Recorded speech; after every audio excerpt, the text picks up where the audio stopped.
Lagi ngerencanain liburan? Eits, tunggu dulu. Kali ini kita bakal bongkar 10 kota di dunia yang paling kewalahan sama turis atau yang biasa kita sebut overtourism.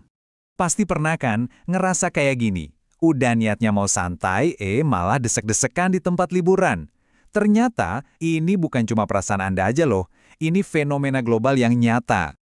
Jadi, apa sih overtourism itu? Ini bukan sekedar banyak turis ya. Coba bayangin, sebuah tempat di mana harga sewa jadi mahal banget karena semua rumah dijadiin tempat nginep turis. Atau toko kelontong langganan warga lokal tiba-tiba ganti jadi toko souvenir. Nah, disitulah pariwisata mulai merusak esensi sebuah kota.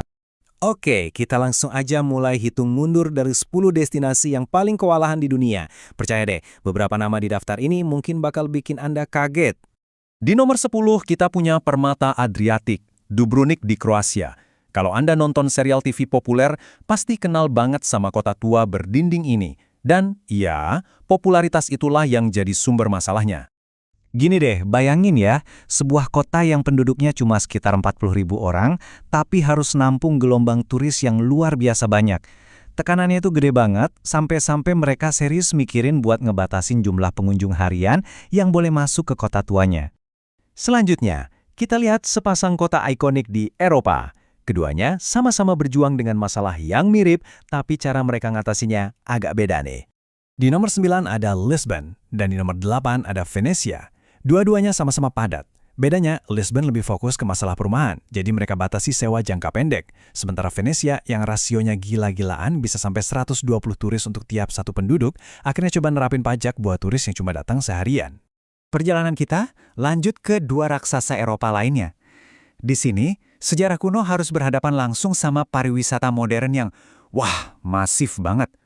Di nomor 7 kita punya Roma, dan di nomor 6 Amsterdam. Coba lihat grafiknya, rasio pengunjung dibanding produk lokal di dua kota ini benar-benar tinggi.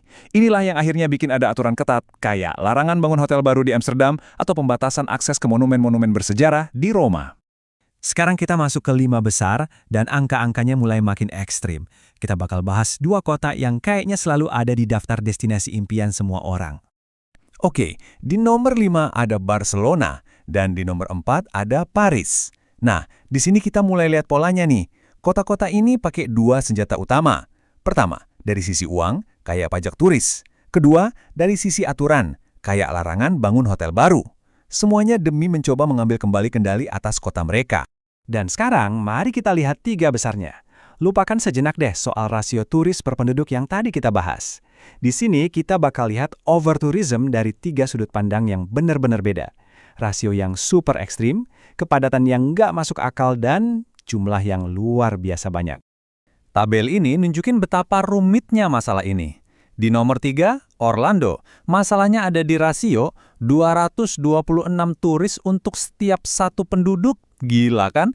Terus di nomor 2, Macau. Ini soal kepadatan fisik yang luar biasa. Dan di nomor 1, ya ini soal volume pengunjung tahunan yang skalanya sulit banget kita bayangin. Dan ya, kota nomor 1 kita adalah Shanghai. Coba kita bedah angkanya biar kita paham betapa mencengangkannya skala masalah di sana. Pertama, populasi penduduknya aja udah gede banget, sekitar 24 juta orang. Itu hampir sama kayak seluruh populasi Australia yang tinggal di satu kota. Nah, sekarang siap-siap ya, jumlah pengunjung tahunan yang diterima Shanghai itu hampir 400 juta. Ini angka kunjungan turis paling tinggi di seluruh dunia, dan selisihnya jauh banget dari kota-kota lain. Artinya apa? Ini artinya, untuk setiap satu penduduk Shanghai, ada lebih dari 16 turis yang datang berkunjung sepanjang tahun. Coba bayangin hidup di kota di mana Anda selalu jadi minoritas dibanding para pengunjung. Nah, ngelihat angka-angka kayak tadi, terus apa dong yang dilakuin sama kota-kota di seluruh dunia buat ngatasin ini?